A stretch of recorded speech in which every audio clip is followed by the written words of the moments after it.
diverse state of California. What about Bolsa Chica? Okay. Some of the topics here, let me get a pointer here too. Just places we'll mention. Just if you don't know it, it depends on how the mapping is. It's 13, 14, 100 acres outlined by this line that goes around. Depends on if you count a 32-acre buffer and ecologic buffer built out as a condition by the upper mesa and the Hearthside homes. The lower mesa we'll mention. Connection to Huntington Harbor right here off of Warner Avenue. Big long linear Bolsa Chica State Beach with its dunes. There's dunes on the inland side of the coast highway that runs through the whole section. It's about 3 miles, Warner down through Sea Point that comes out here. Harry and Weeder Park that comes up, and I can't see it because everybody's face is there. Anyway, Harriet Weeder Park connects with Huntington Central Park, long linear strip, 104 acres, tidal inlet channel for the full tidal basin. We'll talk about that as the newest piece of this wetlands restoration. Inner Bolsa Bay. There's a bridge that everybody's probably familiar with here. This is an open spot as a nesting site 1. That's part of the restoration. There's also turn islands, nesting islands, north and south. There's newly manufactured some. It's part of the Lowland Restoration here and here. Wintersburg Channel drains part of the parking lots at Disneyland. And we'll mention this muted tidal connection, Outer Bolsa Bay to Inner Bolsa Bay. Let's think about Bolsa Mesa and the Huntington Mesa, because we'll go to and talk just about a little bit of geology. And I'm not advancing, so I'm going to take that laser pointer out. But a lot of us know Bolsa Chica because there's great access at the Warner, free parking lot at Warner. There's a parking lot at Weeder Park, and right here, the south parking lot. And this wonderful bridge maintained by Department of Fish and Wildlife. And you can see the rich habitat here, but you can walk along. I've seen clapper rails just running through the cord grass. You see stingrays floating by and going through here. Terns flying by, foraging skimmers that go right over and do the job. An amazing observation post, as well as a circle. I should come back again. There's a wonderful just path you can take over the bridge here in the parking lot, and you can do these loops. There's also walking trails along the bluff edge that come out here, Wintersburg Channel and the county flood control. It's real approachable, and there's a bunch of real rare things here that you just walk right up to. I don't know that you can do that just every place you go in a park-like setting. A wonderful historical treatise by Dr. Dave Carlberg, published by the Amigos de Bolsa Chica, goes into great depth, showing the wonderful effort to save this area, because then we'll mention that it had heavy plans and deep planning, a lot of money spent to try to make it a marina, not looking like a Bolsa Chica Ecological Reserve that it is now, and MPA, so it's got a marine protection area over the top of it. Let's step back just a little bit. What formed it? Well, you had all, without development, just thousands of years ago, those two mesas between Bolsa Mesa and Huntington Beach Mesa was called the Bolsa Gap. Why? Because the Santa Ana River punched out right there through the two headlands. And it also braided over throughout history. Santa Ana River, this is kind of where it ends up now. It also commingled with San Gabriel River and even further commingled with the LA River that ends up in up in here. So as it wagged around through thousands of years, if you back up further, there's ice ages and we were underwater, or the sea level was way offshore. But the most current epoch shows this channel here, and then it gets channelized.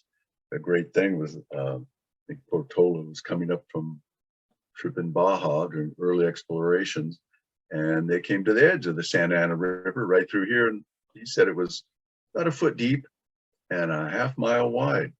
So out of the hills of Laguna Hills, etc., this whole expanse of Southern California now quite built out, nice flat lands. They had to go well inland because most of this coastline through here, right up through LA, was all marshes. Newport Back Bay, the Bolsa Chica, Anaheim, Alameda space, right up through the LA Long Beach harbors, then Ballona Creek on the other side. So it was hard to get through, but let's remember that water took its course, and they had some huge episodes, some that even formed the whole peninsula of what is now the peninsula and Balboa, Newport Beach. There's faults that go through. This is the lower mesa at Bolsa Chica, upper mesa now built out with Hearthside homes. But there's quite a fault line, Newport Inglewood, that's still potentially active. We have to remember all those things. Goes through the lowland, the oil fields, comes out Garfield Street.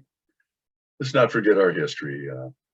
For thousands of years, 8,000 to 9,000, the indigenous folks lived here, but there's been impacts to find the true full story of all of their activities. And we can talk about further in the colonial thing, but this is more of a plant talk. And even just plowing up the fields to, for grains, etc., beans, grains that happened around here in the bluffs, can dig up and ruin the continuity of buried resources. We're up in this area, so the named groups were after their San Gabriel mission, San Juan Capistrano mission, but more common use name is the people that occupied this area, the indigenous groups, were the Tongva and Ahachiman. And we want to take just a little bit of time to honor their presence as and respect their use of the plants. They were the original plant scientists. They used it for cordage, for clothing, for housing, for medicine, for food, and they knew it pretty good. Bolsa Chica is famous as a center for these cogstones. Nobody quite knows exactly what they were used for. It's been suggested they're simple game pieces. I think probably more on the line of astrological and religious sort of things, but even though they've been found from above the Baja border up to through Ventura, the center and the most found ever in the world, Bolsa Chica. So, and the group, this Tongva Ahachiman through the Bolsa Chica area, used it probably seasonally, probably in the winter, from what they can deduct from the most recent archaeologic digs. And even in the last 1,500 years or more, it wasn't as occupied as much. Why? Because it was more productive and used more when that Bolsa Chica Gap and the Santa Ana River flowed out between the two bluffs and made some pretty deep water estuaries, and there was much more food and forage there. Last 1,000, 1,500 years, it silted in, even though the river is where it is now, kind of Newport, Huntington Beach property line. It filled in, silted in. It was less value as a fishery, but still very productive to the flyway and ducks and geese. Get into the Rancho period and huge sweeps, hundreds of thousands of acres, both the Spanish land grants, then a short period, maybe 25 years or so, of Mexican land grants had the most effect. And what I want to bring out is, being the kind of a restoration nerd, is that every step, starting now with the land grants in this slide, there's weeds that drop in. Famous story about the Spaniards heading up through California throwing mustard seeds so they could find the trail on their way back next spring. Wow, I had some kids chopping black mustard today. Thank you, Cabrillo. Anyway, here we're getting into, you know, middle 1800s. Don't forget there's a gold rush and thousands of people coming into the area, mostly San Francisco Bay and Northern Cal. Southern California was developing. And here you see the first, I'll just say, white guy name, Abel Stearns, Stearns Wharf down in Newport Beach. He dealt mostly out of LA Harbor and used tallow and cow hides that were the main product, bringing more weeds in through this period. And they traded in cow hides, and they named them the California banknotes of the time. There was another, skip through another slide. I'll mention the gun club was their interesting thing. The gun club, we'll point it out again in another slide, the location on the Bolsa Bluff. But that very gun club was a spin-off from the Duck Club, San Joaquin Marsh, where this society chapter meets. Those very same people in that club had a falling out with John James Irvine II, and they found and bought their own property, hundreds of acres at Bolsa Chica, dug it out, they built a dam, so the incoming water into Bolsa Bay was all fresh water. That was they dug channels and ponds just to enhance the hunting, ducks, mostly ducks. So the Duck Club became the Gun Club, and that's part of it. So, and their properties had they had wells on the site. The water was, you couldn't drink it because you filled up a bottle of water from the well and you could light the top of it and hear a little pop. There was so much gas in it. And finally they put two and two together, and off to the races. Now we've lived with 100 years of oil extraction in Huntington Beach and the wetlands. It's left an enduring signature because there's still active wells in there. Lowlands, but here's what it looks like down Coast Highway, just all these upright wells. But the very next year, we look at the Signal Oil bought it in 40, but that modified, and 600 acres taken over by the Army. And you can still see these gun mounts and other infrastructure at Bolsa Chica Bluffs. And it modified the gun club's use, of course. And so as they finally sold out, I don't want to go into all these minor details, but Signal Oil definitely wanted major plans of the whole thing to be a marina and build this place out. When oil isn't good enough and houses and marinas are better, is what went on. Don't even read this, but Vic Leipzig is part of the main effort by the Amigos de Bolsa Chica. They said, no, don't do this. It was a long fight. Look where this starts in the 70s. And you also had the environmental laws passed through California, CEQA, NEPA. Coastal Commission was formed early 70s. A lot of environmental action. They did the right thing. They followed a similar action in Newport Back Bay, where Irvine Company had plans to build out big homes and fill in the Back Bay and cash in with big homes and so forth.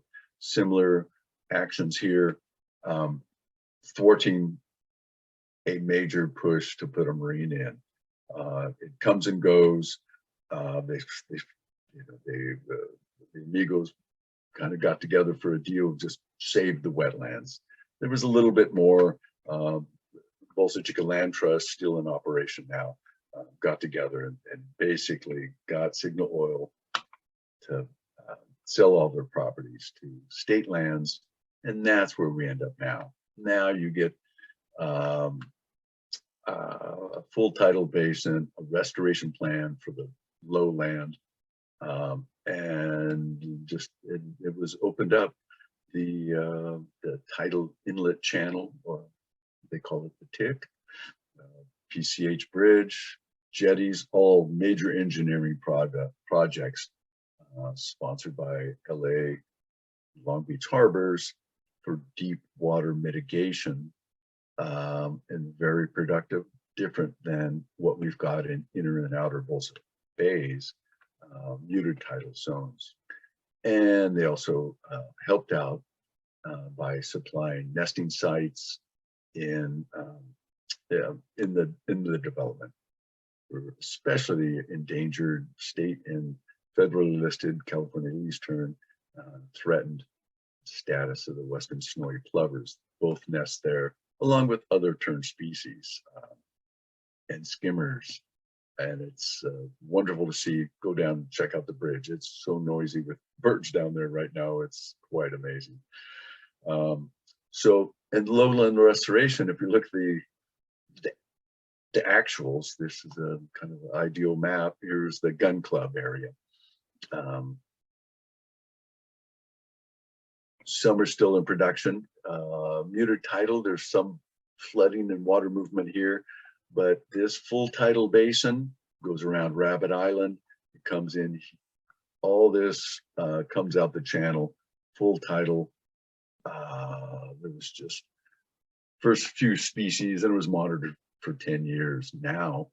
And in the first year, I should say, the species of fisheries they found, plus shark skates, rays, they found both the adults and the juvenile over the year. So once you open it, just add water. It was very productive right then.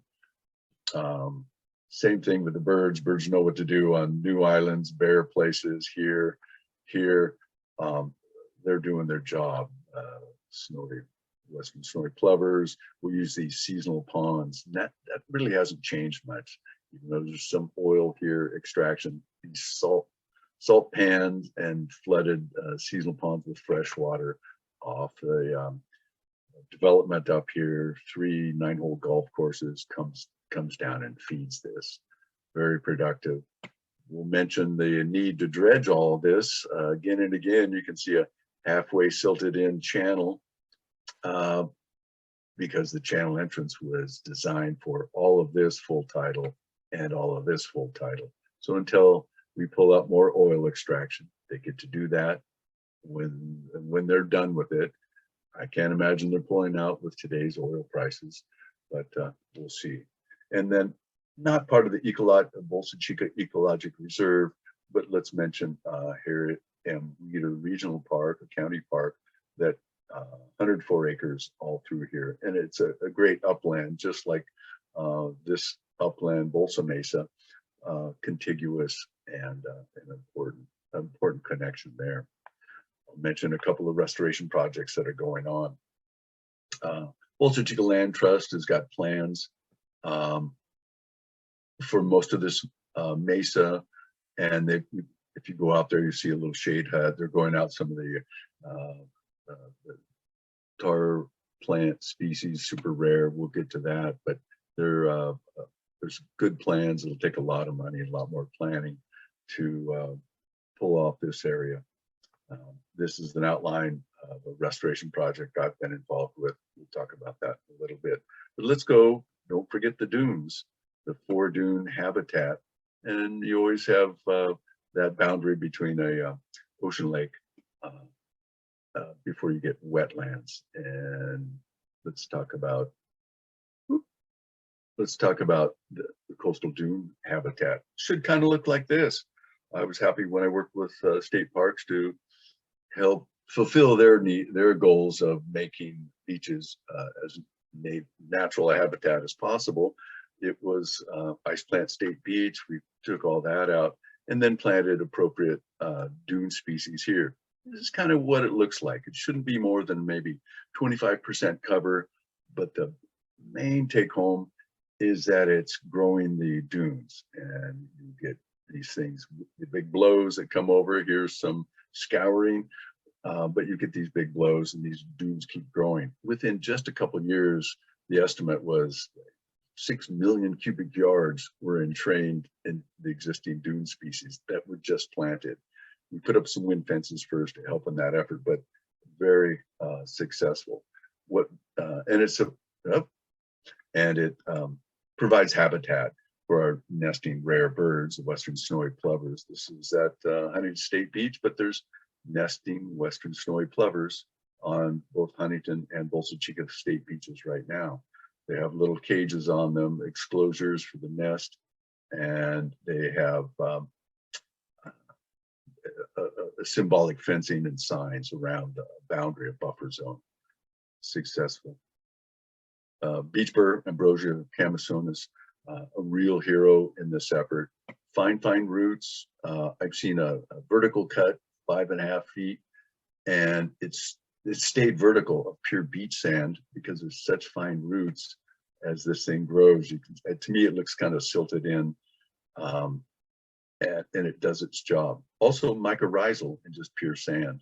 These plants can live, excuse me, these plants can live, these perennials can live in sands with just less than 1% moisture, but they have deep roots and they can always find some. Here's beach primrose, Camisoniopsis,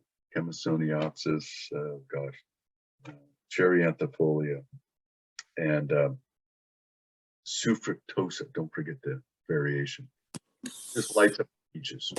There's a couple sand verbenas. There's red sand verbena, real fleshy leaves, even sticky stems, evidence a small feather sticking to them. Holding sand, you can see them kind of getting buried just with the blow sand.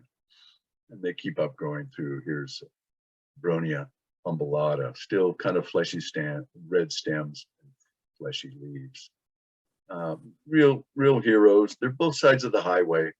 And I'll mention some of the efforts inside. So inland side, there's been plenty of efforts just banging on weeds. What is it? Yeah. Kakili, Meridema, just sea rocket is probably the #1 weed that you pull that and these dune species will take off. Upland restoration, there's a mitigation for in Harriet Weeder Park for OCTA, the Transportation Authority. Widen highways through the county, you've got to mitigate for take. They really want some rare species in here. The southern tar plant. And this is what it looked like before you started. You know, just it was 99% weeds, 1% natives by transects, mostly black mustard and tumbleweed, mowed each year by county parks, abused by young kids throwing brodies after the first rains.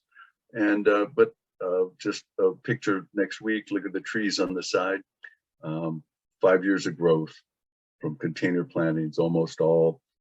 70% of them put in the ground by volunteers, by community groups, a good effort. We seeded first with land imprint seeding. 81 species of seeds were introduced. They didn't all take because we didn't have a good proxy for what was here before, but it kind of looks like this. Out of the 81, about 65 took off. At least grew a little bit, but there's 37 species that are really happy here, along with container plants. Here's an irrigation line we used for a year. Tarweed, forbs, it's supposed to be coastal sage scrub, grassland, forblands, and then they want some rare plants and rare birds in there too, like gnatcatchers. But here's you got to remember at 5 years, maybe it's looking happy, but you don't have all the conditions. Here's a boardwalk in a restoration area. Rachel Witt and I helped build at Crystal Cove State Park, Pelican Point area. It's still, you can still see weeds in there. It takes effort all the time. You can't turn your back on it, but here it's full out. And this was all bare ground horse stables 30 years ago.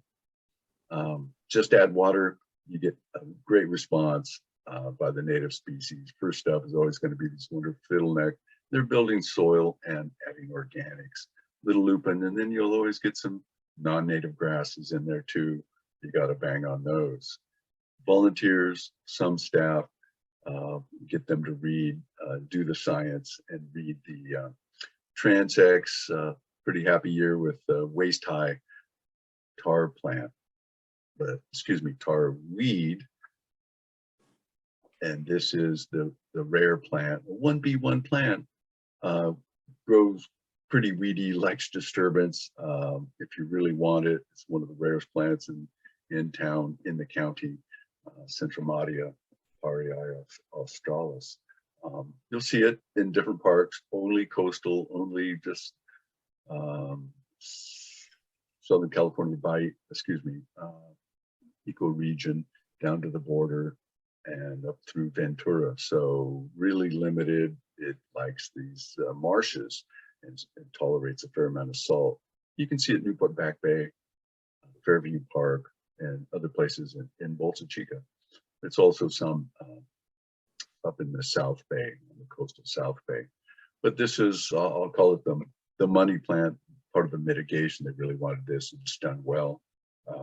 Especially if you look at the blue line, when you get, rain over 17 inches, it did really well. Experimental year, there was first there was zero. You get scratch in a few meter squares, see if it'll even work in these soils before the introduction of restoration plants here in 18. And then you get some response from disturbance, just add more water, and it's thousands of plants. And so it's spreading in all four directions, north, south, east, west, from where they're planted. Couple dry years, less than 5 inches last year, less than 5 inches on this plot. This year we'll probably get similar numbers, but we see them spreading. Good response by this particular rare plant. Let's talk about the real core of this, wetlands, islands. We'll try to get Melissa Board to talk about all the exciting things and the progress of the thousands, up to 15,000 nesting, elegant terns, elbowing out some of the least terns. Caspian terns kind of trump those because of the bigger guys in town. There's a lot of bird stories here, wonderful stories, but there's predation, just like we have weeds, there's coyotes and hawks and peregrines and so forth. But let's talk about the plants and what's happened here, some of the history there. Here's a Rachel Witt picture when we did a tour, and it went from the parking lot here, chapter, CNPS, Orange County chapter. We did a walk along the highway. We found all the super rare, three species, all the rare ones. We saw a rattlesnake here up on the bluff, and we saw some of the rare plants we'll get to, and we just did a tour around here. Wonderful little loop, 1.5 miles or something. But we take pictures, and this is one of them, Anamopsis herbamopsis at a high step above the wetlands. Here's a picture I took, and I didn't have a good reference, but you'll see Salcornia, Batis, some of these great succulents just at a little lower step. This is Sueta taxifolia. I think it's a 4-2 plant, pretty rarish, only coastal. Take a habitat's probably the worst enemy, trampling in places, but this is right off the trail.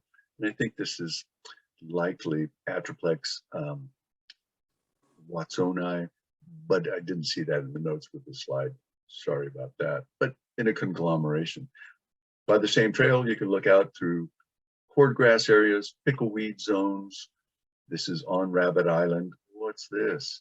A floating raft nesting opportunity for ridgeways, clapper rails. And so at high tide, flood tides, if they choose this as a nesting site, and there's over 100 in Seal Beach Naval Weapons Station, just this way, it's woven palm fronds and can float up on these poles.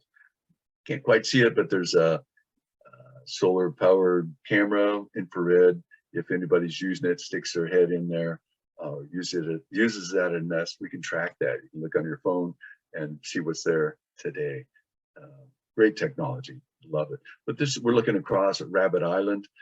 Here's the core of it. Famous photographer, naturalist, Peter Knapp, still working with birds on these nesting islands daily. A real ecologic hero in this area. Before this full title came in, he started pulling ice plant and killing it on 52 acres of Rabbit Island. It was almost full cover. If you ask him, he goes, "Oh, how much was there?" He goes, "It was everywhere." So it covered this large island. You can see some of the mappings through the more recent couple of years when you have to wade across, etc. What you get a response from some of the other rare plants there. Nemacollis denudata. Denudata is the coast woollyhead, a great just sand-loving plant. You see just very few of it on the beach, but it's Huntington Beach. You see it in the dune marshes at the Huntington wetlands also. Bunch of volunteers that in their hip boots, they waded across at low water to get here, go pull ice plant, just turn it over, and it works. I believe these, and this is the high point on the Rabbit Island. I think this is deerweed, acnospawn. Here's what it looks like. Real rare plant, don't find it all, doesn't like a lot of disturbance. Fuzzy, woolly trichomes, the wavy leaves like this, and then the inflorescence are real low to the ground and have these little puff balls, spread a lot of seed.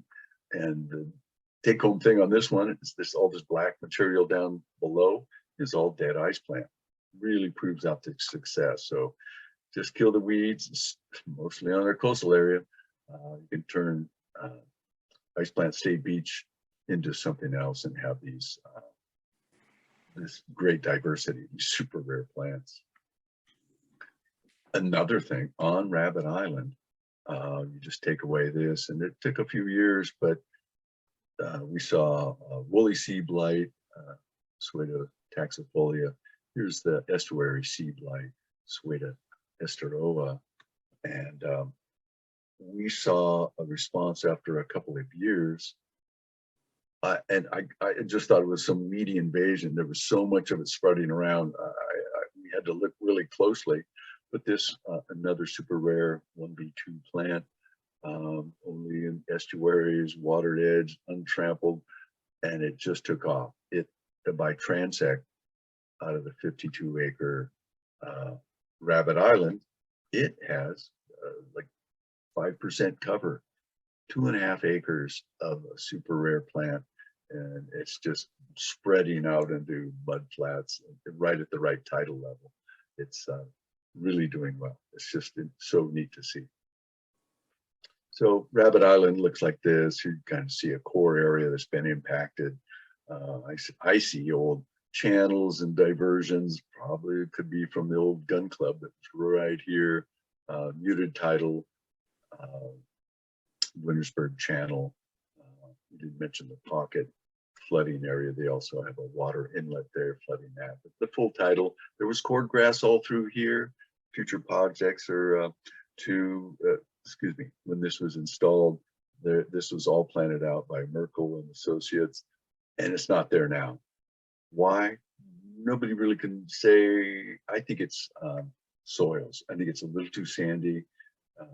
Cordgrass studies and actions up in San Francisco Bay have been very successful, but they have the fine sediments out of the Sacramento River, and that's what they need to really prosper. This island, again, was part of a Santa Ana washdown and very sandy. So I don't know that we're going to get, until we add more organics and sediments, coming in through the tides.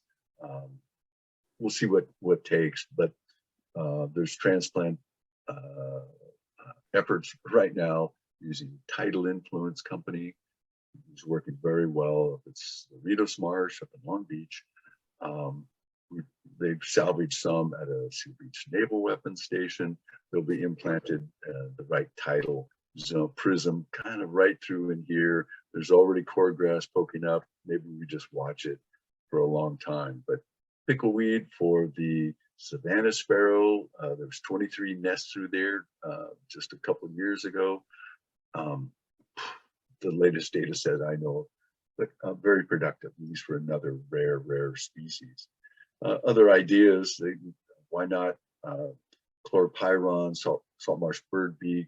It's successfully planted from seeds collected in Newport Back Bay into Huntington Beach wetlands, south of the power plant. You can see pin flags there now. Go take a look on a tour date, and it's really interesting, in flower right now. Wonderful, super rare plant there too. The other, and these are projects with the Conservancy, but there's a lot of other help from others, and nobody's in a vacuum trying to do these things. But the Conservancy owns about 40 acres around the restoration, active restoration now, that is just about 10 acres. So, and a lot of it just has ice plant. Guess what? Kill the ice plant, you get these responses. And so it's a Calypsy, the Invasive Plant Council, says these weeds, especially, I think that's it with ice plant. It's a slow motion explosion that it just slowly, oh, there it is, ice plant. Oh, you don't worry about it, but it totally smothers everything that's there today. So we depend on seed banks for furthering this. And here you can see the levees, active oil operation, but there's, you know, the green, just add water. This must be some algae that's blooming. Great picture, not mine. There was a fire on the Bolsa Chica Mesa just a couple of summers ago, and it just ripped through, didn't threaten any homes, but great excitement. But you can clearly see Bolsa Chica State Beach, the highway, some of this inland side dune species and habitat, and even flooded lands on this small piece. This is Warner Avenue. And the Bolsa Chica Conservancy has a brand new visitor center. They just redone the trailer. The interpretive center with the displays by the Acorn Group, as good as it gets. And Melissa, if she was doing this process, she would tell you about the Department of Fish and Wildlife's interpretive panels here at the overlook, here across the bridge in the Inner Bolsa Bay. Fantastic interpretive educational things, and all three of the aforementioned groups are all trying to educate the young kids and any outside visitors, anybody that has questions about the Bolsa Chica and the worth of these wetlands. Here's the connection, good shot of the connection to Huntington Harbor. One other little piece we haven't mentioned, here's the little pond right here. I know Vic's most familiar with it, Warner Pond, right off the avenue. It is named as an ESHA by the Coastal Commission, and it helped thwart some of the development on this lower Mesa, because if they were going to build here, they'd have to widen the highway. That impacts the ESHA, and you can't do that. Little work's done here, but we're looking at it. Everybody's looking at it. Land Trust is, as well as the Conservancy, and it's just ripe. There's a neat little yellow thing in here. Is that our tar plant? No, that's Glebionus garland chrysanthemum. Into restoration, you got to know the weeds first, and that's what we deal most with in these efforts to improve the overall ecologic functioning and include the rare plants in these efforts. So that's really all I've got. Thanks. It's really hitting the surface. There's a lot of detail on every one of these topics.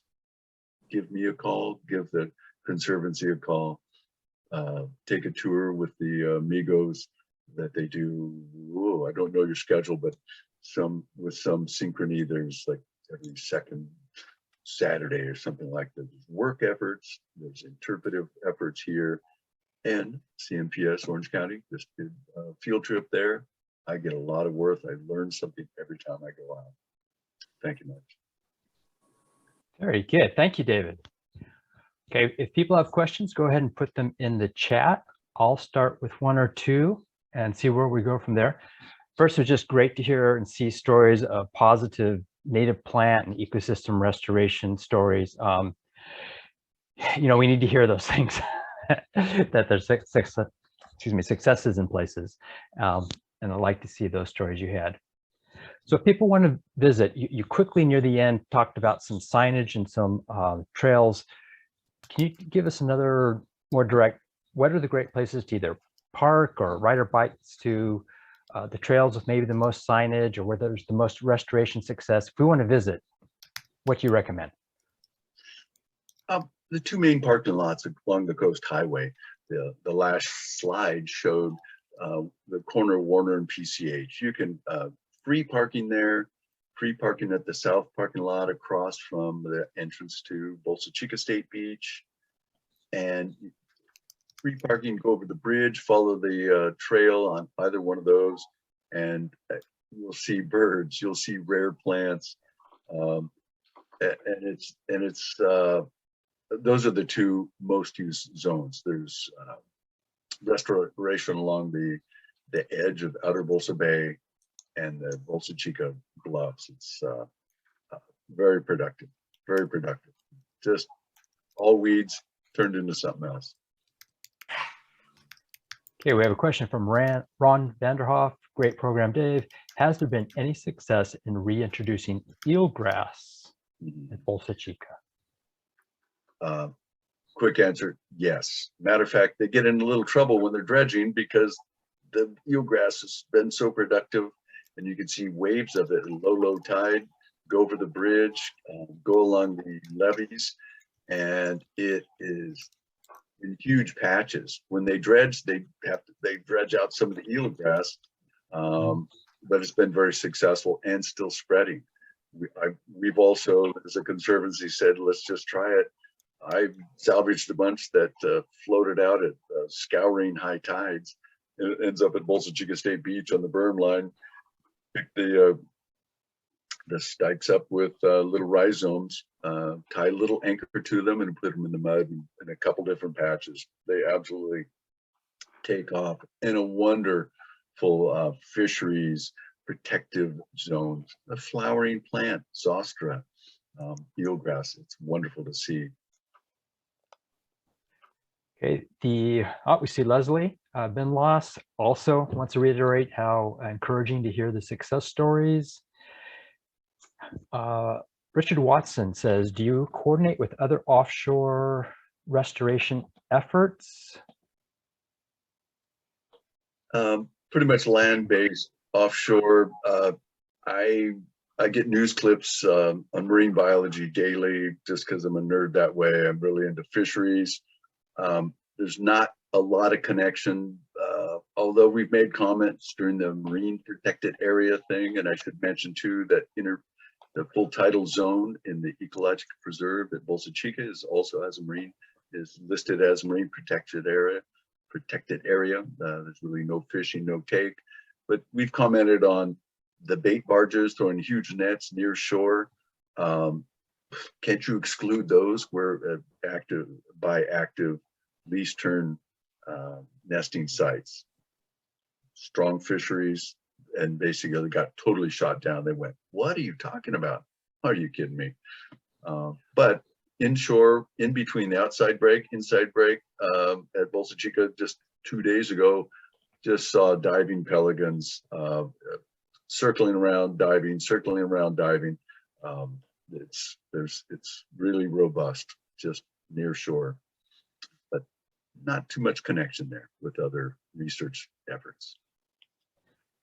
Okay, Daniel Songster brings up that Vic Leipzig is on, and also that Luann Murray, both of them critical, lots of effort scientific and political to make these things happen.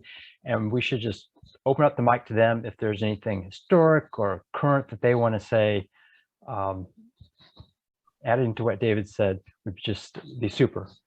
Yeah, hey, and Vic, thanks for that too.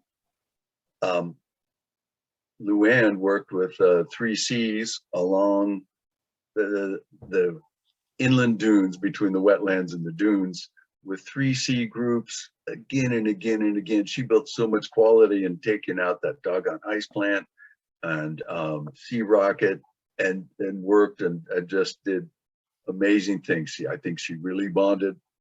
I don't know, Vic, did she adopt any of those kids? She loved them so much. Yeah, really made a big response. I think right now, if you turn your back, a lot of those things can grow back. But there's a volunteer down there now that just loves killing ice plant. You can see piles of them right by the entrance to the south parking lot. It's hopefully that continues. The other note and message I'll just put across here, the plant list that Luann started as an educational tool for the Conservancy is sat there, collected dust. There's been others, including this group, Ron Vanderhoff especially, has edited, added pictures, made it really robust, but they wanted to sell it and it sat there. Now there's an effort to just get it out. Hopefully just put it online as a PDF and you can use the great pictures. It lists all the plants, all the weeds in Bolsa Chica area. Hopefully, I was pushing for an announcement here tonight, couldn't get there. Sorry about that, representing the Conservancy's efforts. So, go ahead, Victor, Luann. I get the impression that Luann is having technical problems with her audio. Yeah, I don't think she's not getting her audio across.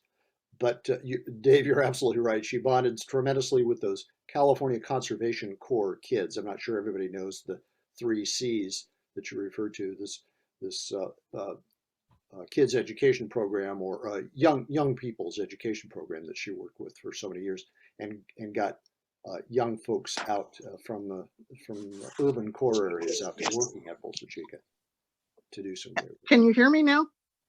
Oh, there she's going. And just to say that she did that at Shipley Nature Center as well. True, but it's the Orange County Conservation Corps that I worked with, not the CCC, OCCC. And yes, we pulled out every bit of ice plant between the walk bridge south to the oil property.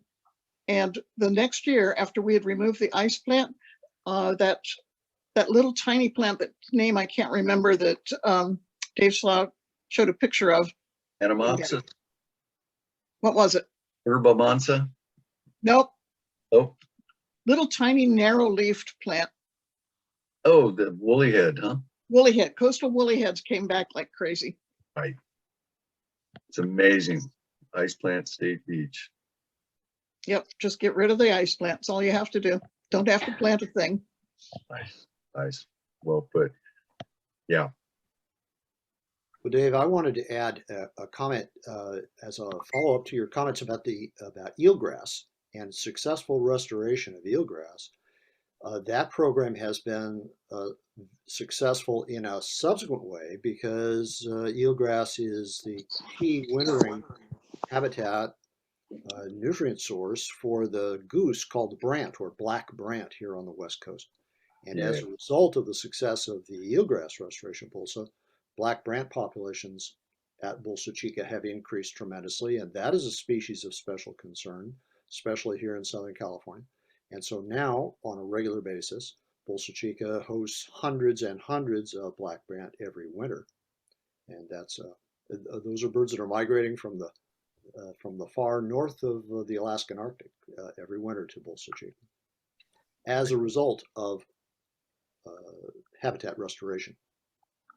Yeah, and I'm reading Melissa Borg's, the manager of for Department of Fish and Wildlife, saying exactly the same thing. I was lucky enough to help a boat full of divers for a couple of days up in Alamitas Bay,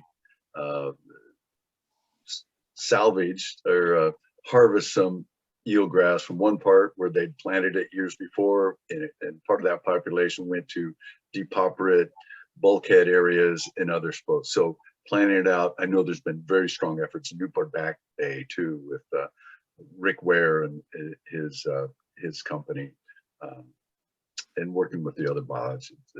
It's a real win. Thank you. And I can only speak to the birds. I'm sure that if there was an ichthyologist here, they would be talking about the benefits of that eelgrass restoration to the fish populations as well. Yes, similar benefits as a juvenile hiding place and forage. Yeah, it works very well. And the drone issue, Ron Vanderhoff mentioned there was, I'm not sure which one.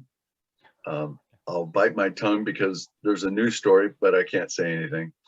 But drones have become a new toy that we can't all talk.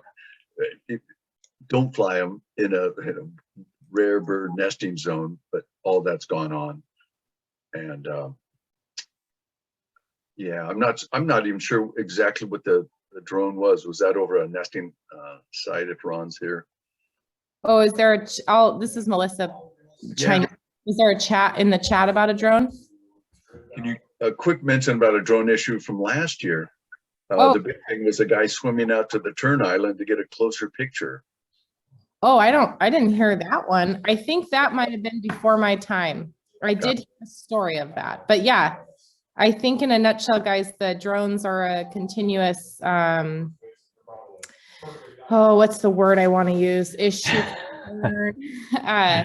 Drones can be used as effective tools and less invasive in many ways. So I'm not entirely opposed to drones, but we did recently have, which you'll probably hear about at some point, another drone incident that's being investigated right now. The Elegant Tern drone incident is probably the other one that you guys know about, but I'm always happy to answer questions about that later too.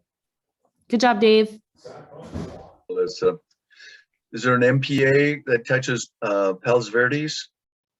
Yes, very productive, big huge amounts of kelp, high concentration. It's centered halfway between the local fishery harbors of Redondo Beach and South and Long Beach. So a protective area, and the fisheries are just super productive if you don't have that constant take and fishing lines, etc., that impact the overall populations. Okay, we seem to have a short natural break, so maybe we'll finish up here. And if everyone will just do the emoticons or clap here, say something, unmute yourself, and thank Dave for this nice presentation, the overview of the whole area there. Thanks, Dave. Thank you, Dave. Okay. Well, I have you for just a moment. I want to put the screen up and just remind you, we have more events coming up for the rest of the month and into June. I hope to hear you, see you, talk to you again. Thanks for joining us tonight, everyone. Thanks. Good night. Bye. Thank you.